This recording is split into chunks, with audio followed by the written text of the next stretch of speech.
একদিন ডাইনি টুনিদের গ্রামে আইসক্রিম বিক্রি করতে যায়, আর যেতে যেতে গুড্ডু ও তার বন্ধু বানরকে দেখতে পায়, আর তাদেরকে একটা করে ফ্রিতে আইসক্রিম খেতে দেয়। আর তারা আইসক্রিম খেয়ে নিতেই সঙ্গে সঙ্গে বরফের মধ্যে জমে যায়। এরকম করে ডাইনিটি তার এই বিষাক্ত আইসক্রিম টুনিদের গ্রামের লোকজনকে খাওয়াতে থাকে। আর এই ঘটনাটা টুনির বন্ধু টিয়া দেখে ফেলে। সে তখন তাড়াতাড়ি টুনিকে গিয়ে খবরটা দেয়। আর টুনি এই সমস্যার সমাধানের জন্য তান্ত্রিক মশাইয়ের কাছে যায় আর সব কথা খুলে বলে। এরপর তান্ত্রিক মশাই টুনির সব কথা শুনে বলে, আরে টুনি, তুই এই সমস্যা থেকে মুক্তি পাবি, তবে একটা শর্তে, যদি ওই ডাইনিকে তারই আইসক্রিম খাওয়াতে পারিস। আর টুনি সেটা করার জন্য ওই ডাইনির সন্ধানে বেরিয়ে যায়, আর গিয়ে দেখে একটা জায়গায় আইসক্রিম গাড়িটা দাঁড় করিয়ে ডাইনিটা ঘুম মারছে। আর টুনি তখন চুপি চুপি গাড়ি থেকে একটা আইসক্রিম বের করে ওই ডাইনিটিকে জোর করে খাইয়ে দেয়। আর ডাইনিটি যন্ত্রণায় ছটফট করতে করতে বরফের মধ্যে জমে যায়। আর গুড্ডু, বানর সহ গ্রামের বাদবাকি সকলে আবার বরফ থেকে মুক্তি পেয়ে যায়। একদিন একটা নাগিন কন্যা তার বাসায় ডিম পেড়ে খাওয়ার সংগ্রহ করতে চলে যায়। আর সেই ডিমের ওপর নজর পড়ে এক ডাইনির। সে বলে, আজ রাত্রিবেলা আমি ওই ডিমটা গিয়ে খেয়ে আসবো। আর টুনি এই কথাটা একটা গাছে বসে শুনে নেয়।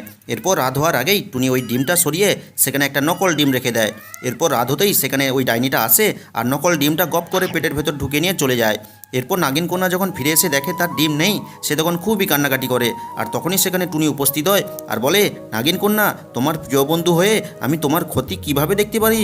আসলে একটা ডিমচোর ডাইনি তোমার ডিম খেয়ে নিয়েছে। তবে সেটা আসল ডিম নয়, নকল ডিম খেয়েছে। কারণ নকল ডিমটা রেখে আমি তোমার আসল ডিমটা লুকিয়ে রেখেছিলাম। এই নাও তোমার আসল ডিম। আর এই ডিমটা দেখে নাগিন কন্যা খুবই খুশি হয় আর বলে, তোমার মতন বন্ধু যেন সবার থাকে, কমেন্টে যেন সবাই তার প্রিয় বন্ধুর নাম লিখে যায়। আজকে টুনি চন্দ্রযান নিয়ে চাঁদে পৌঁছবে সন্ধ্যার সময়। আর এই খবরটা একটা দুষ্টু ঈগল গিয়ে ডাইনিকে জানিয়ে দেয়।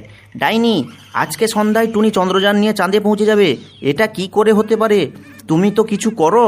তখন ডাইনি বলে, কি বলিস, তাই নাকি? এটা তো কোনো মতে হতে পারে না।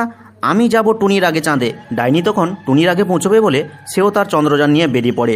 আর যেতে যেতে রাস্তায় দুজনের দেখা হয়। কী রে টুনি, দেখলি তো, তোর পরেও এসে আমি তোর কাছাকাছি চলে এলাম।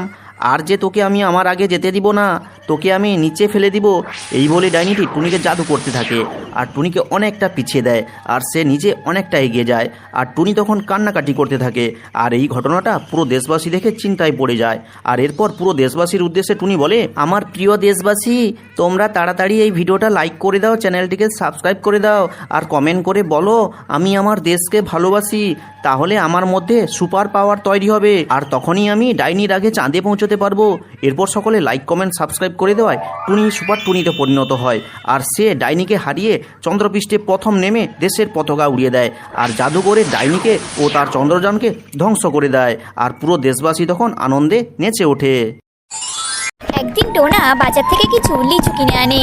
এরপর সে তার ছানা টিঙ্কু আর পিঙ্কুকে এক টুকরা করে লিচু দেয়। ঠিক তখনই ওখানে টিঙ্কুর সৎমা চলে আসে আর টিঙ্কুর হাত থেকে লিচুটি নিয়ে নেয়। এরপর টিঙ্কু কান্নাকাটি করতে করতে তার মরা মায়ের কবরস্থানের কাছে যায় আর বলে, মা মা, আজ তুমি নেই বলে আমাকে কেউ লিচু খেতে দেয় না, তুমি কোথায় মা, ফিরে এসো। তখনই তার মরা মায়ের আত্মা বাইরে বেরিয়ে আসে আর বলে, চল বাবা টিঙ্কু আমার সাথে, আমি তোকে আজকে অনেক লিচু কিনে দেবো। এই কথা বলে মরা টুনির আত্মা আর টিঙ্কু তাদের বাড়িতে যায়।